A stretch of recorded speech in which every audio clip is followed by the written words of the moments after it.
નવરાત્રીના બીજા દિવસ માતાજી બ્રહ્મચારીની દેવીનું સ્વરૂપ ધારણ કરે છે। માતાજીનું આ સ્વરૂપ પૂર્ણ જ્યોતિમય અને અત્યંત ભવ્ય છે। તેમના જમણા હાથમાં જપની માળા અને ડાબા હાથમાં કમંડળ હોય છે। પોતાના પૂર્વજન્મમાં જ્યારે તે હિમાલયના ઘરે પુત્રી બનીને અવતર્યા ત્યારે નારદજીના ઉપદેશથી તેમણે ભગવાન શ્રી શંકરજીને પોતાના પતિના રૂપમાં મેળવવા માટે ખૂબ કડક તપસ્યા કરી।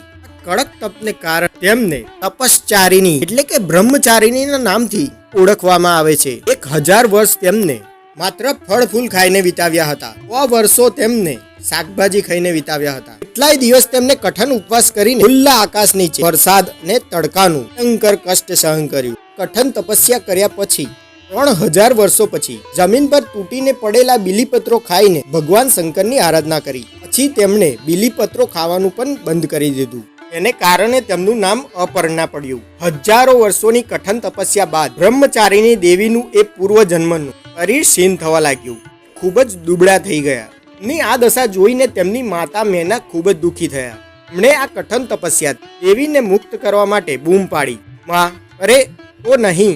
ત્યારથી દેવી બ્રહ્મચારીની પૂર્વજન્મનું નામ ઉમા પણ પડી ગયું।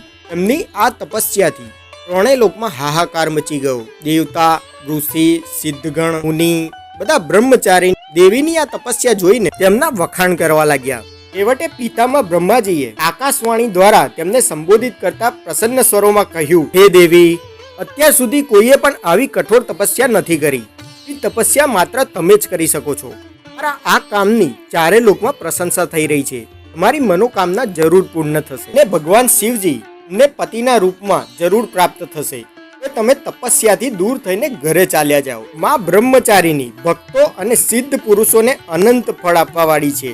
તેમની ઉપાસનામાં તપ, ત્યાગ, વૈરાગ્ય, સદાચાર, સંયમની વૃદ્ધિ થાય છે। જીવનમાં આવતા સંઘર્ષો દરમિયાન પણ તેમનું મન કર્તવ્ય પથથી વિચલિત નથી થતું અને માની કૃપાથી સિદ્ધિ અને વિજયની પ્રાપ્તિ થાય છે। બોલ શ્રી અંબે માત કી જય।